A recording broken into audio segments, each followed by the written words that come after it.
All right. So welcome, everybody. This is the Hofstra University Museum of Art's Second Fridays program. Today, we're focusing on African art. So it's going to be we have two speakers for you today. I'm going to be talking. My name is Karen Albert. I'm the Acting Director and Chief Curator at the museum. And then also joining us today is Veronica Lippincott, who's an adjunct associate professor in the Department of Global Studies and Geography, the associate director of the Center for Race, Culture, and Social Justice at Hofstra, and recently appointed director of the Africana Studies program. So I'm going to ask you first if everybody would please mute their microphone just to present any feedback and extra noise. You can certainly ask questions in the chat. There will be plenty of time at the end of our presentation for question and answers. So this fall, since the galleries at the museum remain closed, we created this program called Second Fridays. And the virtual program focuses on different aspects of our permanent collection. So the museum's permanent collection contains more than 5,000 works of art, and it's a really broad-ranging collection. It's about 1,500 works are available through our database on our website. One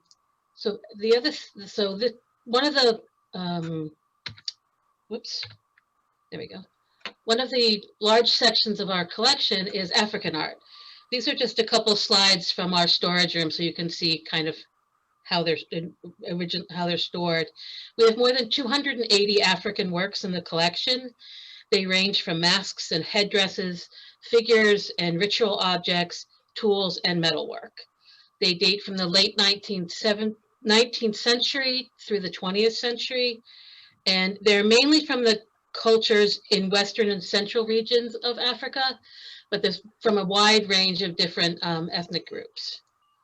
So Veronica, if you would like to take it from here. Okay. I'm going to stop sharing my screen. All right, I'm going to start, and I'll start sharing mine. Okay. Okay. Yeah.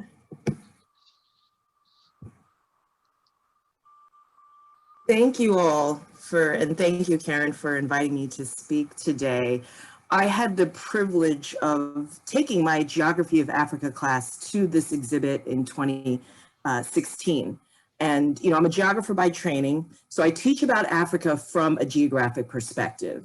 So for those of you who are not familiar with geography, it's essentially the science of place and space. And so any phenomenon that occurs across the Earth is subject to geographic inquiry. And this includes African art, and this goes far beyond the scope of what I'm going to say today, but I think it's important to also recognize the fact that the vast majority, up to 90% of sub-Saharan Africa's physical cultural heritage is held outside of Africa. So we're very privileged to have this collection that we can explore on our campus. And I think it's safe to say that in the West, particularly, there are a lot of widely held assumptions about Africa and its peoples. Ideas about Africa have become deeply embedded in Western societies. And so these ideas range from widely held assumptions about how Africans are despoiling their environment, agricultural practices, rapid population growth, endless tropes about ethnic conflicts, violence, and decay. And there's also, especially in this Western lens, other ingrained images that emphasize the exotic, vast herds of wildlife, colorfully dressed people practicing, traditional rituals. These perceptions and stereotypes, they really stand in the way of effectively learning about the African continent. And they're also the basis of some ill-conceived academic research and development policies. So really, to learn about Africa, we sometimes have to unlearn what we've been taught, what we see, and what we read about. So what I'm going to do today is really just give you a very, very brief geographic history of Africa, particularly Africa south of the Sahara. And I'm going to introduce some of the materials that have been used to create the art that Karen Albert will describe.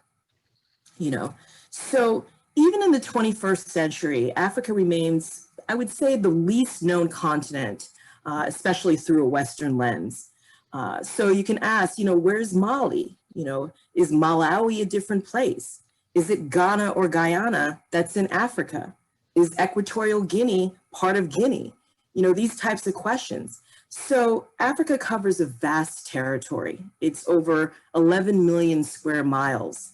At its widest from west to east and its longest from north to south, the distance is about the same. And oftentimes when we see images of Africa, it's often, especially maps of Africa, it's through the Mercator Map Projection.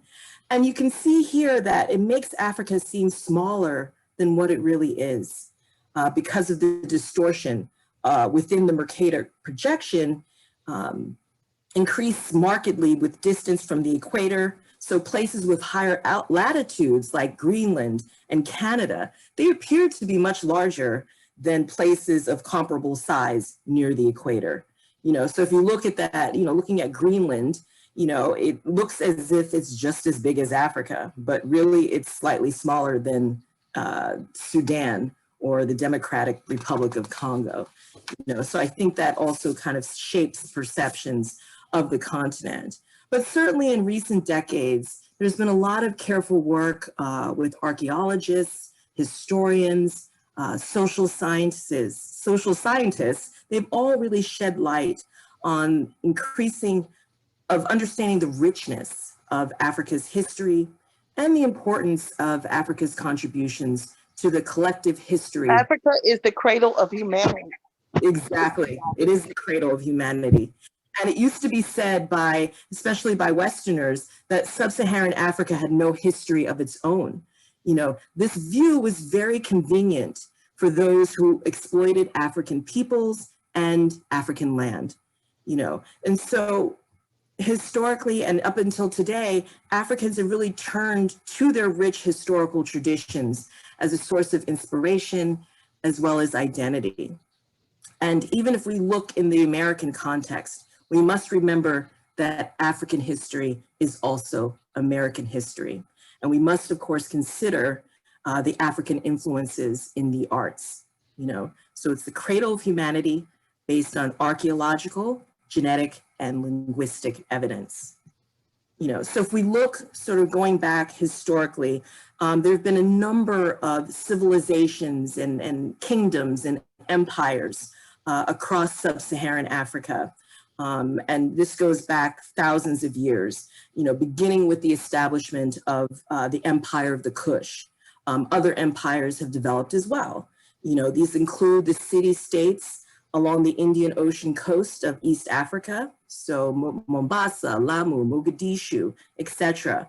The Congo Empire in Central Africa, the Zulu Nation in Southern Africa, the Ghanaian, the Mali, the Songhai empires of West Africa, So just to note, some of the masks that that are part of this exhibit are made of iron, and iron smelting and forging technologies existed in West Africa, starting with the Nook culture of Nigeria, and this goes as early as the 6th century BC. And in that period between 1400 and 1600, iron technology appears to have been one of a series of fundamental social assets that facilitated the growth of significant centralized kingdoms in West Africa. And at the time of European colonial conquest in the late 19th century, each of the major regions of the continent had several examples of advanced kingdoms and empires. So you can see that in that image. So this really disproves that Western notion that African development somehow started with European colonial conquest. So I meant to show this slide a little earlier, but you can see here how in pre-colonial Africa, there were very vibrant civilizations. And at the time of European conquest, there was a dismantling of these civilizations and empires. Okay, so as geographer, I'm very interested in the continent's physical geography. And we can link this to the African art exhibit that Karen is going to show us about. So if you look at sub-Saharan Africa's physical geography, there are several biomes that exist. The tropical rainforest biome and the moist woodland savanna biomes have provided the materials needed to make the wood masks that you see in the exhibit and other regalia that are in this exhibit. So Africa has a vast tropical rainforest centered in the Congo Basin of West Central Africa. It extends northward through southern Cameroon and also along the West African coast. Watch this for a minute, David. You also find tropical rainforests in eastern Madagascar. So equatorial climates are part of this biome. And the climatic conditions permit the development of the most biologically diverse biomes in the entire world. So you have a very big diversity of animal life and plant life, etc. Also in particular, besides the tropical rainforest, you have the moist woodland savanna that just sort of surrounds the tropical rainforest on its northern, eastern, and southern edges. The vegetation of this biome is really a mix of trees and tall grasses. Where rainfall is relatively high and human influence low, there may be even a dense canopy of evergreen trees. So to make a lot of this art, we take advantage of the resources that are seen. So just to point out a few materials in this exhibit, cowrie shells are seen in some of the masks in this exhibit. It's very common, cowrie is a very common name for a group of small to large sea snails. And the shells of certain species have historically been used as a currency in many parts of the world, as well as being used in the past, as well as in the present. It's very extensively used in jewelry and for other decorative and ceremonial purposes. And in West Africa, the humble shell that you see in this image has worked its way into the cultural fiber, taking on deeper symbolic and ritualistic meanings that have not been lost. Okay. And some of the pieces in this exhibit, especially the men's initiation mask of the Yaka and the Suku peoples of Democratic Republic of Congo, they're all made of raffia. And raffia palms are a genus of about 20 species of palms native to tropical regions of Africa. And they can grow quite tall. They can grow as up to 52 feet. And they are really remarkable for their compound pinnate leaves. So pinnate leaves are just those leaves that resemble a feather, and these are actually the largest in the entire plant kingdom. These plants are also monocarpic, meaning that they flower once and then die after the seeds mature, right? So some of the masks in this exhibit are made from that. Also, if you look at the buffalo mask that's made by the Bobo people of Burkina Faso, that's made of kaolin. Kaolin is one of the most common minerals that you'll find on the Earth's surface. It's mined as kaolin in many parts of the world. It's also used in some of the masks that we see in this exhibit. Also, another thing that we see besides iron in resources in this exhibit is also, we also find copper and brass. They're widely used. Copper is one of the world's most important industrial minerals, And Africa is an important world producer. That's important to note. This is a region of the world that is rich with mineral resources. Output of copper is dominated primarily in Zambia, South Africa, and also the Katanga province of the Democratic Republic of Congo. And so many African countries contribute to copper production. And so that's really the landscape that we see on the continent. I'm going to stop there. I'm going to stop sharing my screen this is sort of the geographic look at the African continent and its resources. And so I'll hand that back over to Karen. Thank you. Yeah, thank you so much for providing us that context. I'm just going to piggyback a little bit about what Veronica said. One of the reasons why we decided to do the exhibition a few years ago and highlight these areas, because we felt people didn't really know a lot about Africa, and what they did know comes from our very Western, meaning American or European perspective. So a lot of what Veronica spoke about is there's a lot of misconceptions, and a lot of that comes from our own perspective of how we've been viewing it. In most Western art museums, the works of African origin are exhibited as aesthetic objects. They're presented on pedestals and under plexiglass. The cultural context, whether it was religious or societal or political, was removed. And so the object doesn't have their complexity that would be associated with it. So one of the things we wanted to do was kind of put back some of that context, so you have a better understanding of what these works are. The other thing that happens in art museums is Western art history is generally presented in a very linear timeline, with a focus on stylistic changes and individual artists and the way these artists influence each other. And African art just doesn't fit into that narrative or that chronological format. So it's always been kind of deemed as kind of an other or an exotic, or used to use the word primitive not that long ago. So I think kind of the trend is to kind of put them back into context, talk about how they were used and what they were used, not just the aesthetic qualities of a work.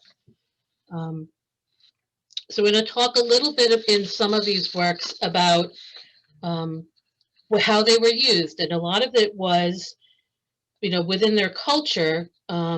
Talked a lot about religion and spirituality were the dominant forces, family life and society. And the use of these masks and these ancestral figures were often done to give concrete shape and form to spiritual, and it was a connection between the physical world and the other world. And a lot of that is very true in most of these cultures. I'm making some big generalizations here, but those are generally what they would do. So there's a lot of the specific beliefs of each culture vary, but there's some kind of generalities about making a connection between the tangible living world and the invisible other world. So very, very typical thing was making that connection and communication between the two worlds is a lot of what these were done. So I'm going to talk about kind of in general three kind of topics: masquerade, protection, and prestige. This is a small sample of works, just for time's sake. I could go on for a lot longer with a lot of different examples, but so the first thing I'm going to talk about is masquerade, or what we call masks. One of the first things to know is that most of these masks were not worn over your face. They're really headdresses. And they were worn more on your head or on your forehead. And they were often, and I call it masquerade because there was much more than just the mask involved. They were very much about, it was a performance that was generally a community performance. It was a ceremony, either religious or spiritual, or a village ceremony, some kind of rite of passage. So there's a lot else involved, and they included a full body costume, music, dance, food, and audience interaction. So it's much more than just a mask on a stand on a pedestal. It happened, this is the buffalo mask from the Bobo peoples in Burkina Faso, which aesthetically is a beautifully carved mask. The circular shape of the horns, and the long snout of the buffalo, beautifully proportioned. The little ears sticking out, very nicely detailed. The geometric pattern is very typical of the Bobo people and that region in Mali. And that's another thing we're saying.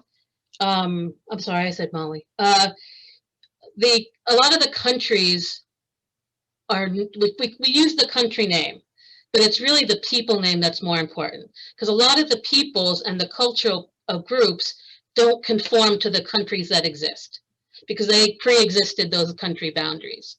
So we're going to give you we give you the country to give you an idea of the location, but it's really the people's name that I think is the more important information for you. So the buffalo mask was performed during harvest festivals, funeral ceremonies, and annual village cleansing rites, where the community could rid itself of malevolent spirits in order to begin anew. And this is a very traditional design, with this design of the red, white, and black in the geometric patterns.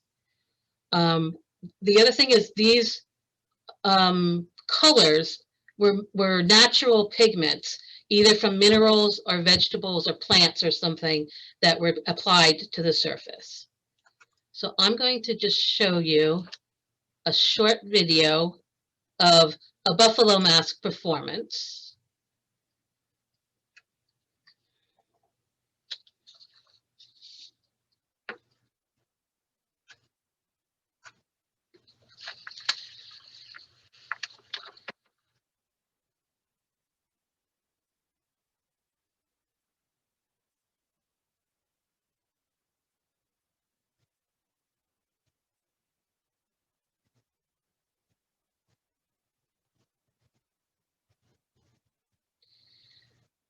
So while this mask is not identical to the one that we have, it's very similar with the circular horn shape and the long snout of the buffalo.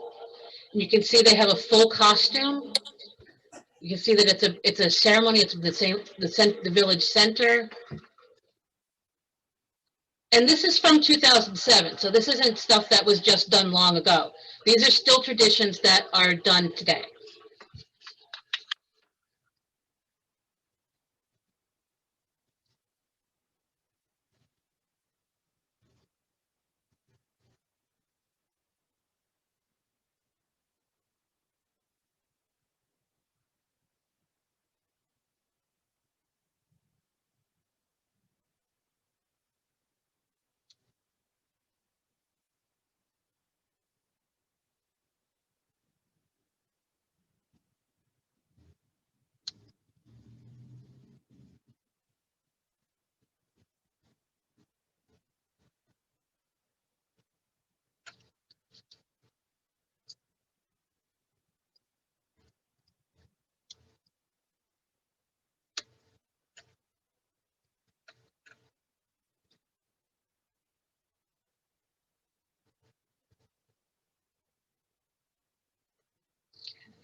So that just gives you an idea of how they were actually used.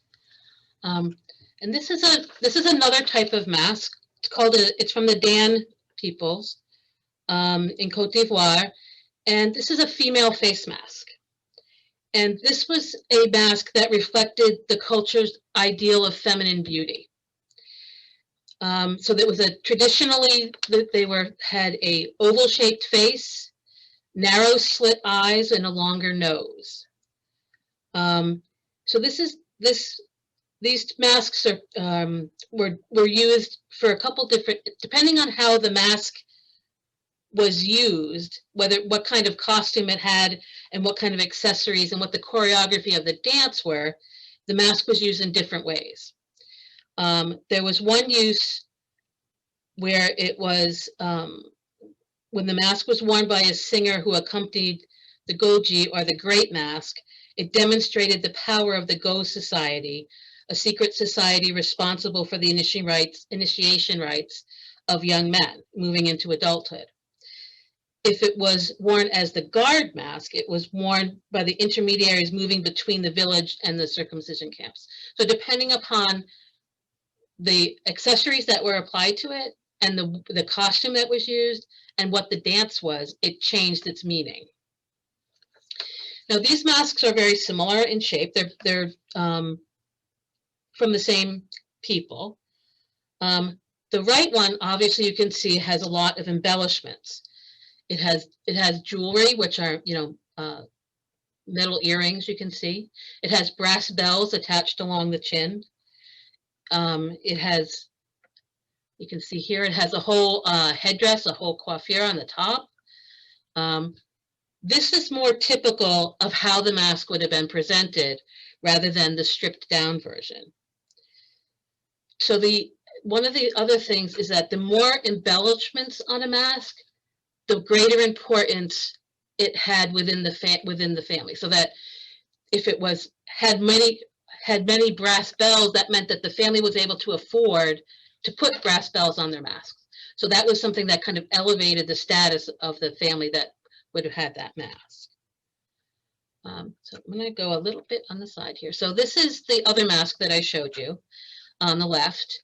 And this is about what I call it's been all stripped down. So Western artists, mainly European and American artists in the late 19th and early 20th century, were very interested in the formal qualities of African work and other part of the colonialism as things came back into Europe from the colonial period.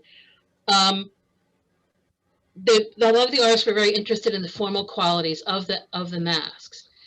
They were always, the artists at that time, such as Pablo Picasso and Henri Matisse, were interested in looking outside of academic art for other inspiration. So one of the things is that they were interested in both of them had African masks in their own collections. Part of what happens is because of the Western interest was in the minimal form of the mask, so all of the accoutrements and embellishments were stripped off the mask, and it was then transported as a single wood mask without all of the attachments. That's because that's what the market wanted. The people who were collecting them in Europe wanted it that way, and it was also easier for them to transport that way. So on the right, I guess giving you an example of a Constantine Brancusi sculpture, which clearly relates to the way the Dan masks, in particular, the shape of it, the long, the oval face, the oval eyes with the slits, the long nose, very clearly relates to this style of mask.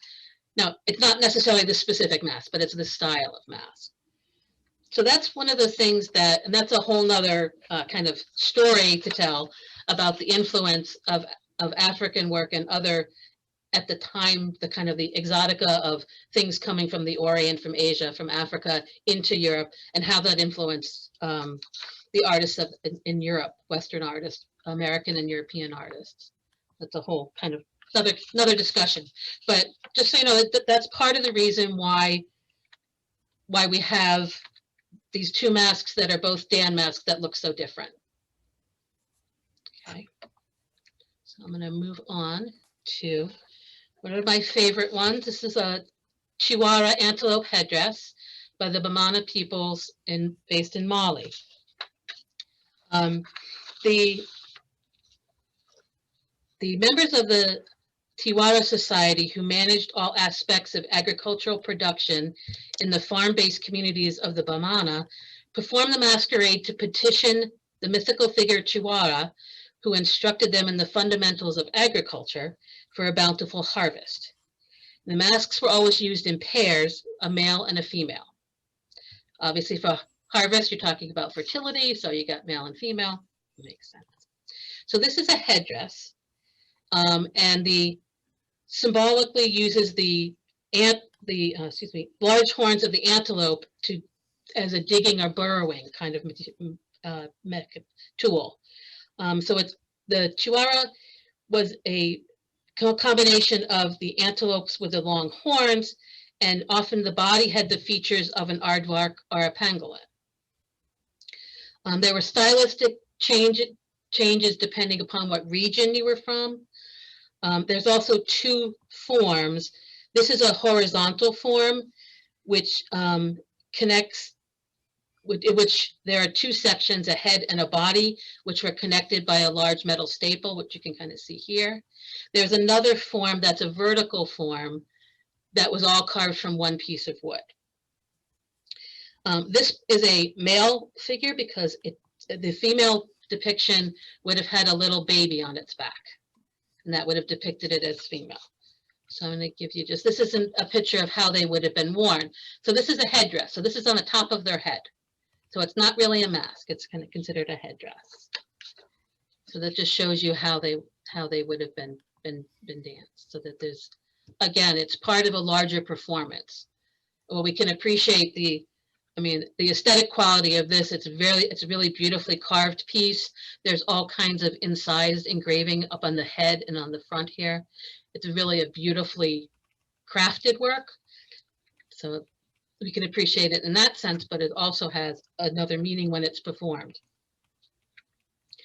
And this is the Yaka men's initiation mask, which Veronica mentioned with the raffia. So different types of masks were used for, this is for the initiation rites of adolescent boys into adulthood.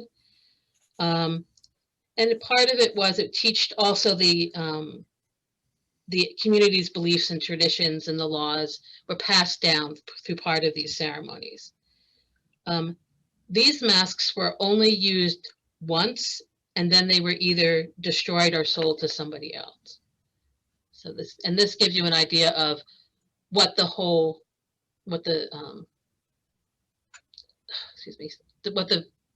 mask wearer would look like when you had this mask on.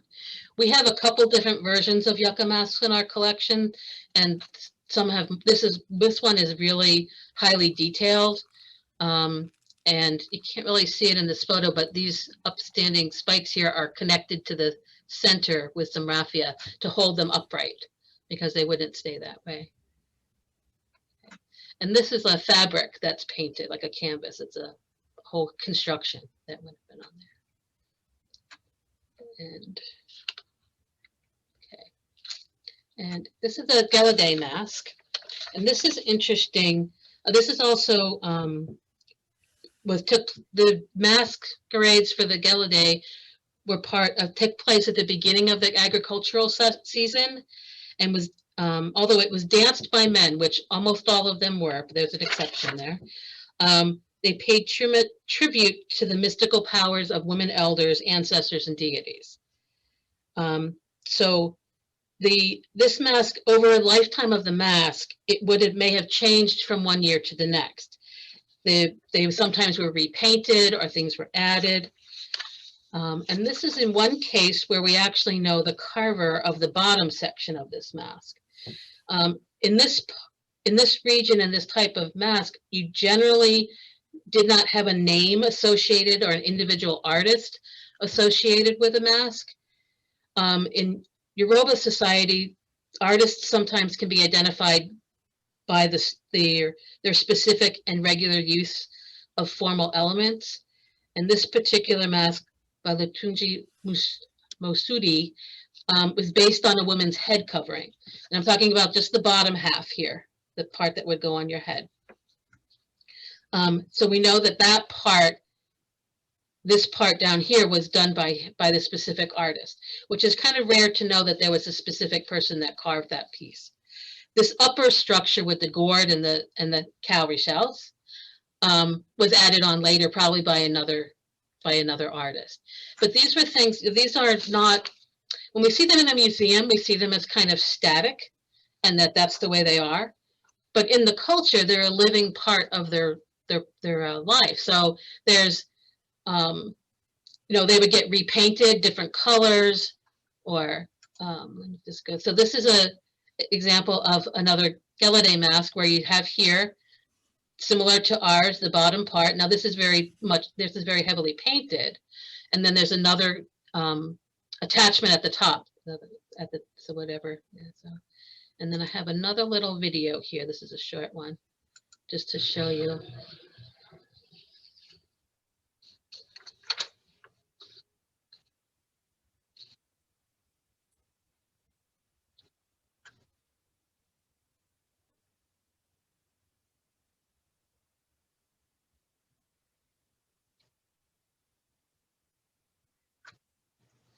Okay.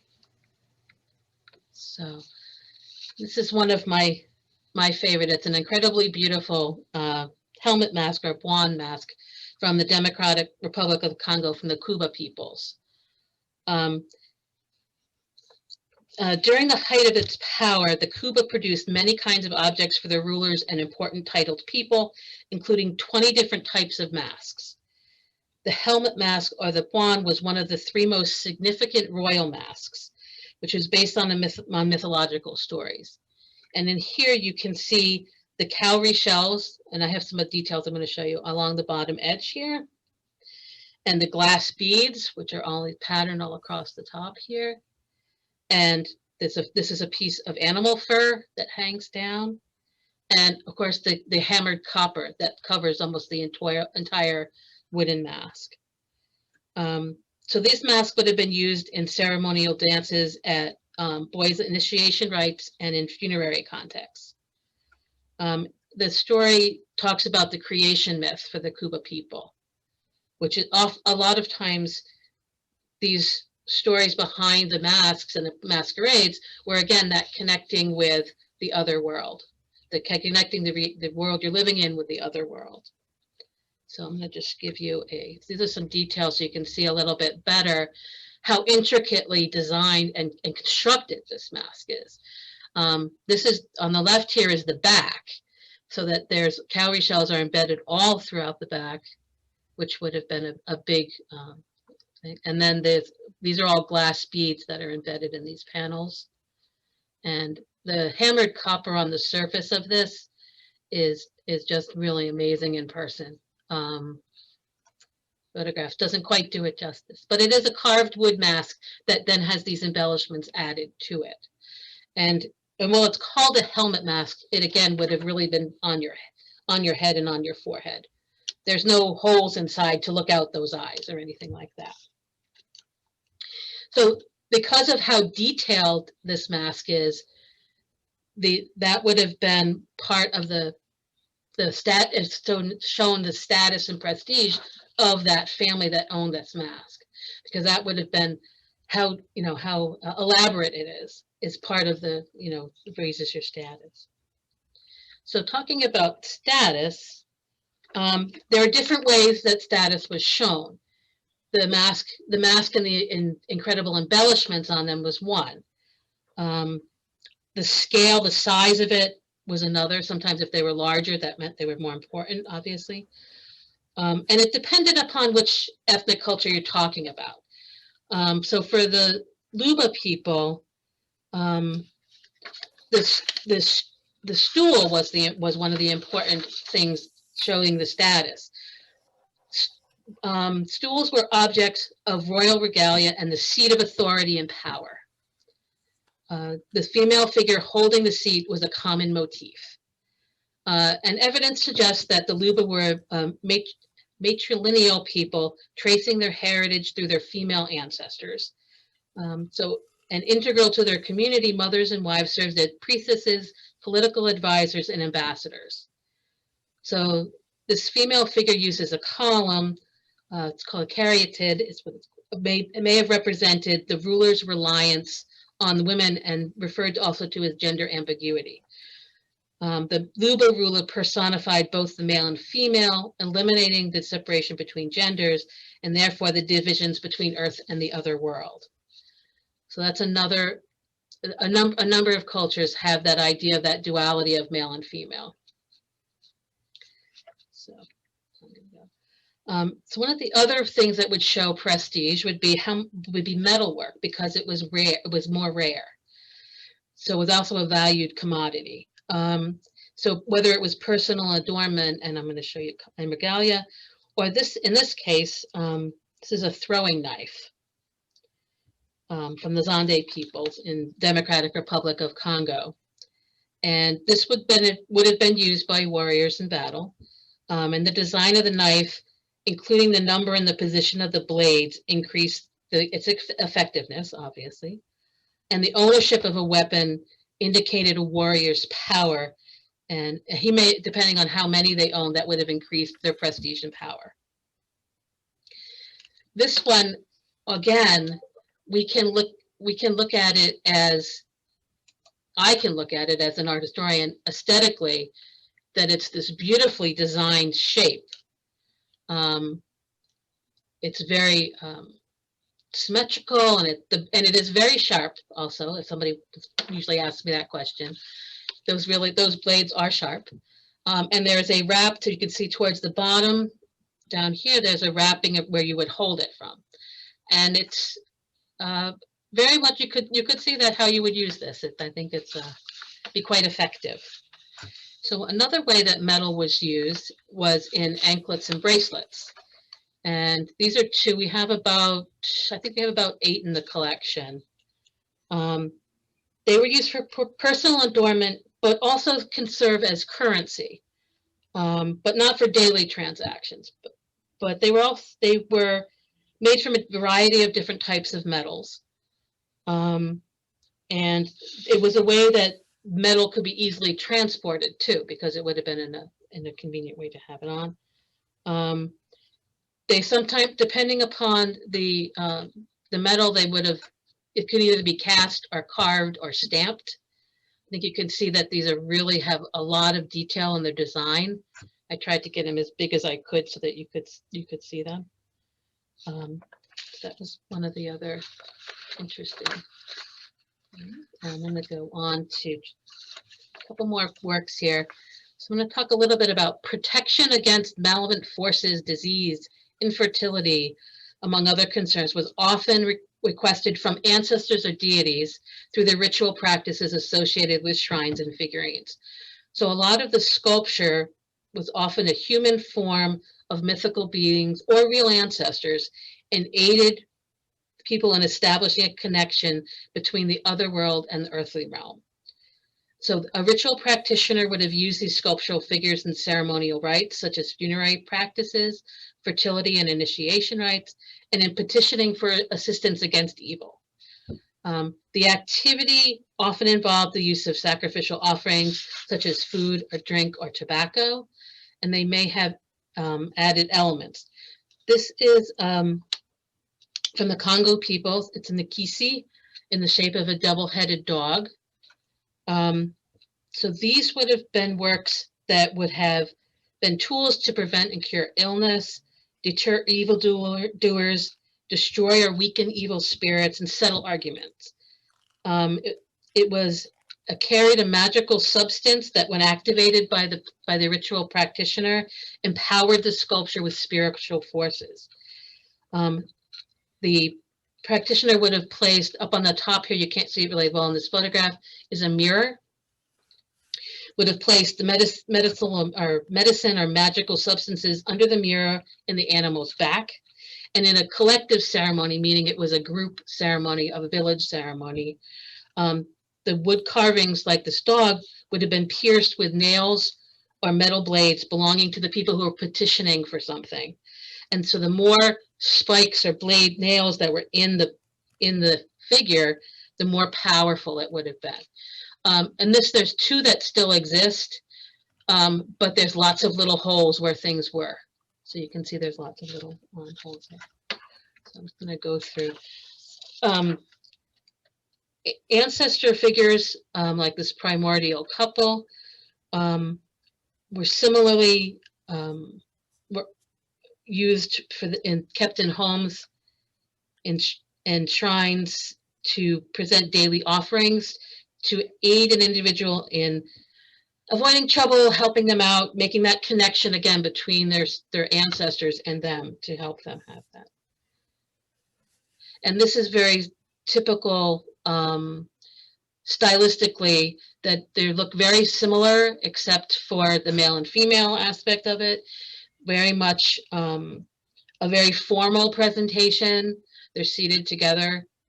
His arm is around her, and that's, you know, it's a very typical. They're often presented as couples. That was one of the main things. Again, that duality of the male and female as a symbol of strength.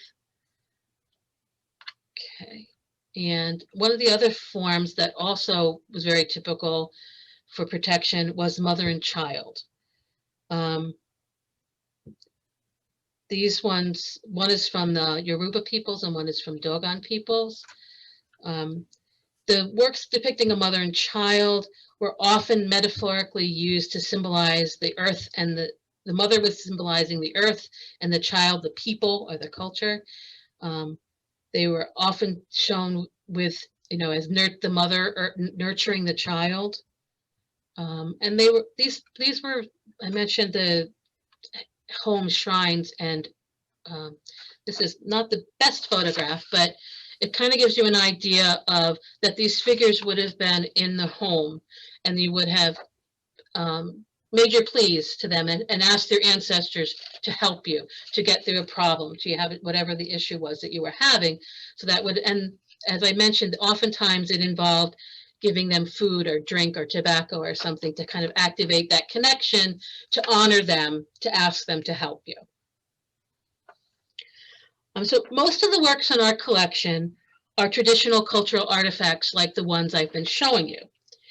But obviously this is not everything that African art does. So I wanted to just show you a couple works of contemporary African art in our collection.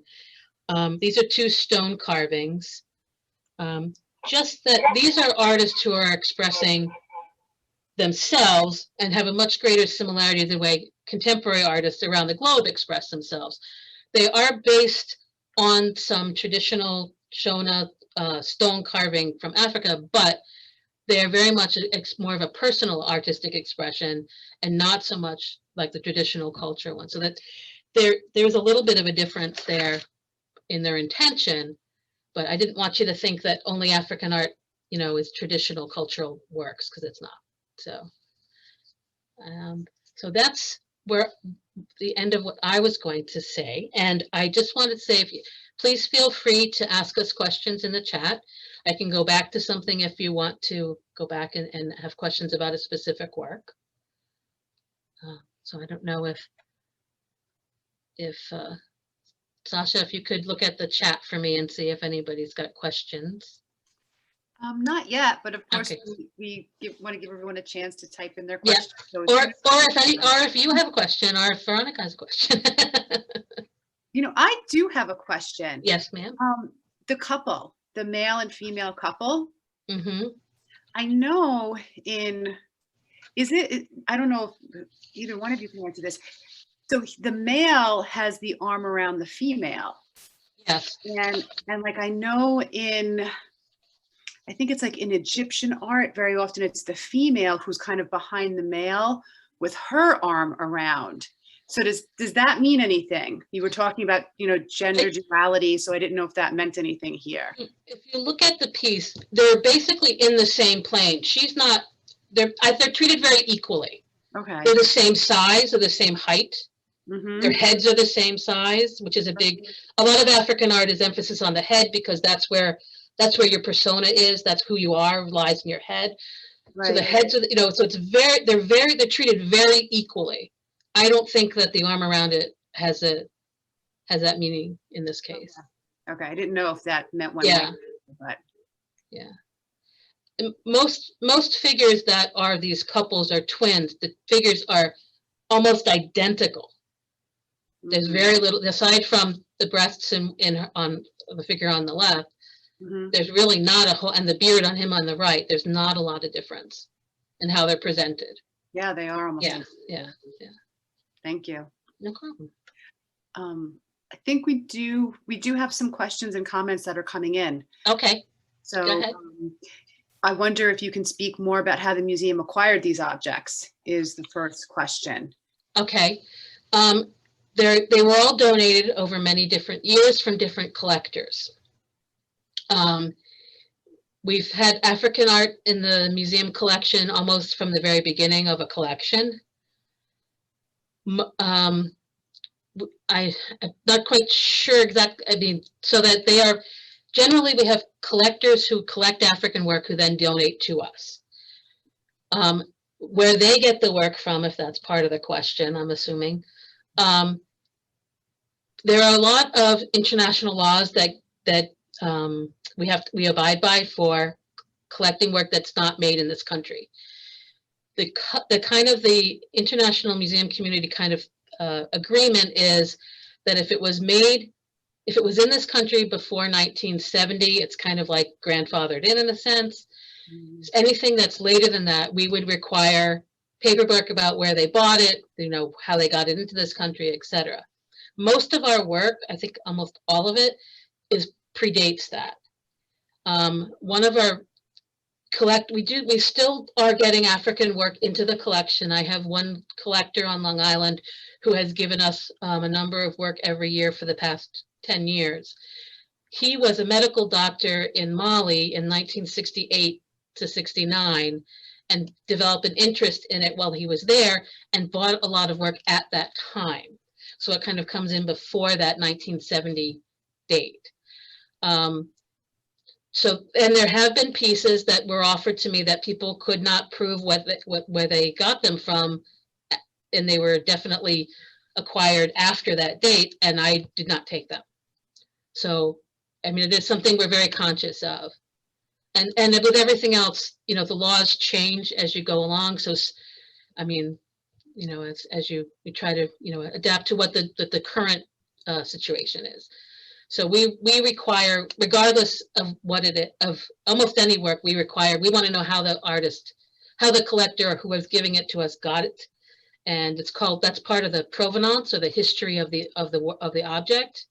So we do that for everything because provenance you may have heard of mainly with the Nazi area and that kind of thing.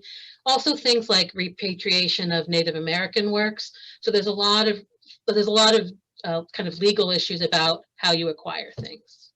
That's the short answer.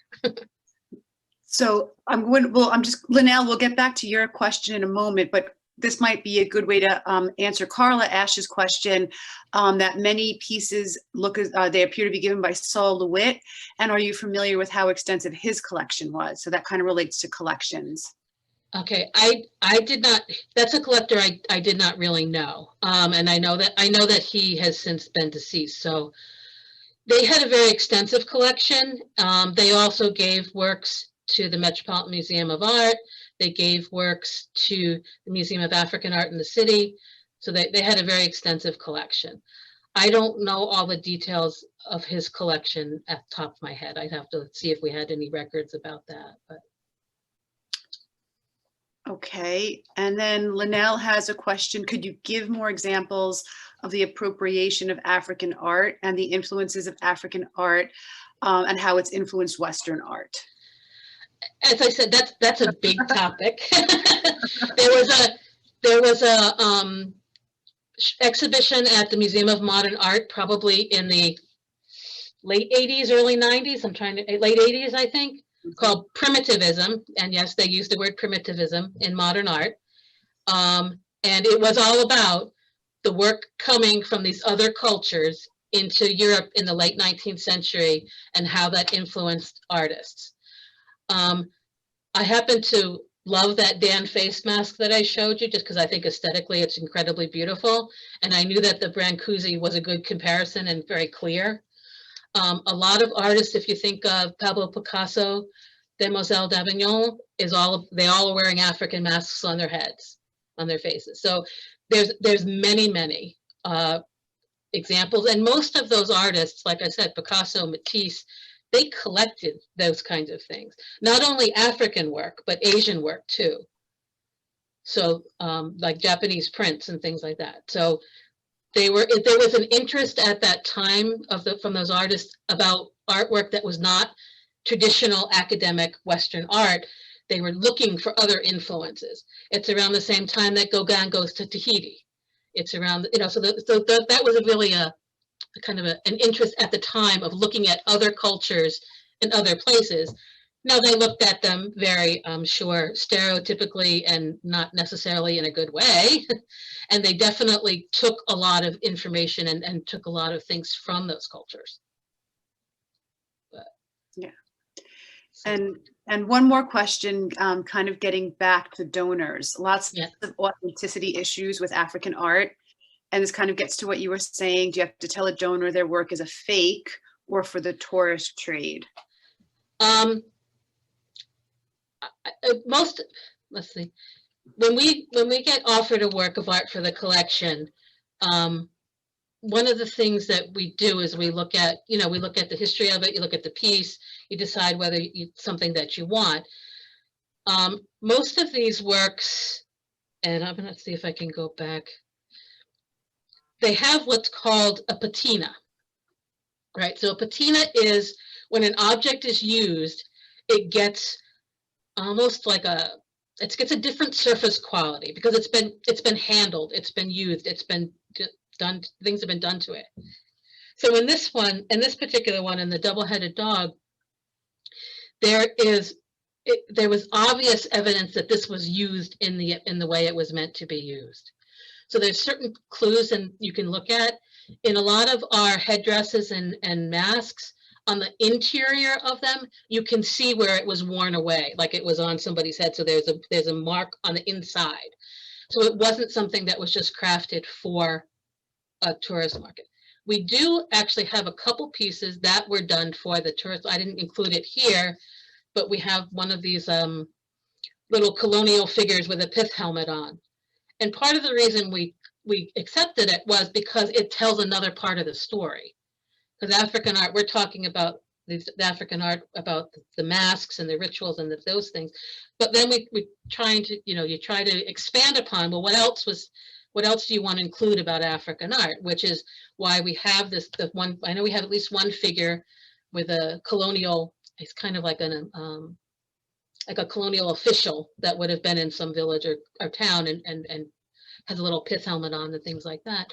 But we also have some works by contemporary African artists to try to, kind of build that story that it's not just, and that's part of why I ended with the contemporary artwork. It's not just about the cultural traditional work. It's still there's still traditions that go on now, and there's also, they're part of the global world too. It's not, we don't want to stick Africa in this time frame of in that colonial era, which it tends, so. And as you said, Sasha, in the Met 150th show now, there's a beautiful work by an African artist, El Anasui, and it's amazing. If made up of all these little, basically metal bottle caps, but it's an amazing, huge wall work that is just glimmers and shines. And they're very important contemporary African artists, so don't want to let that not be said. So, anything else? Any more questions? Please feel free to type them in if you have any for Karen or Veronica.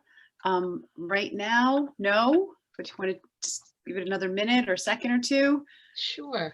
All right, so I'm just going to, since we seem to be done with questions, I'm just going to go through gonna do a plug for our next second Friday session, which is going to be December 11th at 3 o'clock, and we're going to talk about Japanese woodblock prints. And so if you would like to know about that, then please join us then. And we are going to be continuing this series into the spring. We haven't finalized all of the topics yet, but I know in February we're going to be doing our Romare Bearden prints. So I know that that's one of the ones we've decided already. So we'll be doing more through next semester, through February through June, I think we decided for next year. So, well, they're always posted on our website. And so this is our website if anybody doesn't know where it is. And we always, we welcome your input if you want to, there's something in particular, if somebody's interested in, certainly we can see if we could do something, include something else, so. Okay, Okay, anything else? I think that's it on questions. Lionel Jackson asks, will there be more classes? And I think you answered. Oh, I that. think I just answered that. Yeah. All right, great. So. Thank you everyone for coming. This was really great. I learned a lot. I appreciate this. Well, so do I. Mean, I think one of the important things is what you talked about, how we have this misconception of Africa. And I know when I first started talking about it with some of the students, it was like some were under the impression that Africa was a country, and I'm like, no, it's a continent. It's made up of lots of countries. Exactly. And just that little kind of that discussion about why we think that, and the map thing of how large Africa is compared to than what we actually think it is. Exactly. And I appreciate, Karen, you mentioning how the process within which Hofstra acquires this art. Yeah. It's a major global focus and debate, Yes. Talking about the restitution and repatriation of sub-Saharan African art and heritage in museums, because we have to remember that some of these works were acquired through European countries from their former colonies, right? Really through armed pillage and military expeditions and missionary collections, and they were often taken without sufficient documentation or adequate compensation. So I think that's important. I'm glad to hear that Hofstra is sort of engaged in that of.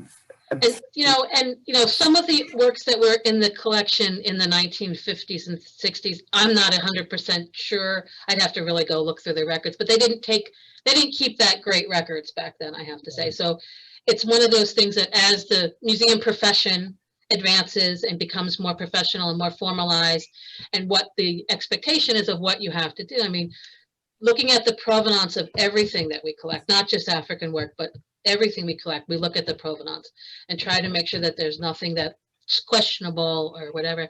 And there were a couple works of African works that somebody wanted to give me, and I said, I just can't take them because we couldn't track down where they came from. And so we don't want to, take something like that. For sure. Thank you. All right. Well, thank you so much for your input. I think that was a great help everybody understand a little bit about where these are coming from. And thank you everybody for joining us. I hope you got something out of it. And we'll stay on for a few minutes. If anybody just wants to ask a question, that'd be fine. But I'm not sure if Linnell is still on, but she did comment about the country, that the people were there before the country was named. So I think that was an important detail. That was it's one of those things, because we use the country as to give you a location, but what we find is some of the ethnic groups straddle two countries because the ethnic group boundaries were there before the country borders were made. Mm-hmm. So I think that is very arbitrary. Yeah, it's very arbitrary. Yeah. Based on the Berlin Conference of 1884 and 1885, where those boundaries were established, and in post-independence era, most countries opted to maintain those boundaries. So you have groups that straddle through multiple countries. Sure. So sometimes on our labels, we'll have two countries listed. Mm-hmm. Because sometimes it's clear what region it's from and we can kind of assign it, but sometimes we don't really know. So that's one of those things. Oh, and behind me is an installation view of the exhibition when it was up in 2016. Okay. The one I didn't talk about behind me is the gun costume, which is amazing, but that's like a whole session in itself. So it's an amazing work. And just one more question from Linnell. Where can she learn more about African art? Suggestions for her? The library. Although, I mean, there's lots of places. I mean, you could, I'd have to, I'm just kind of drawing a blank. As far as, if you want to learn about the different cultures, then you could definitely start just by Googling the different cultures, and you'll get something about that specific culture. If you want more broadly, I mean, there is a Museum of African Art in the city. And also one of the Smithsonian has works too. So there's a lot of information out there. Most art museums have something. The Met has something. The Museum of Natural History has a different. That's a project I used to send students on, is to look at the African art in the Metropolitan Museum of Art, and then go across down to the Museum of Natural History and look at the African art there. And you could see how very differently it was presented from an art museum to a natural history museum. So that's one of those things. So yeah, the Met has a beautiful collection. And they've also, and I think that the trend for most art museums has been to try to put some of that context back in, to give you more information about not just the form and of the piece, but how it was used, why it was used, what else was coming, the context of, like, why I included those little videos of the dances, so that Masquerade, so that you could see that it wasn't just sitting somewhere as an item, as an object. It was used, it was participatory. And that's one of those things that kind of gets lost when you take anything and put it in a museum. You kind of lose that connection. So. Okay, I think that might be it on questions. I don't see any more coming in for either of you. Thank you all. Thank you so much, Veronica.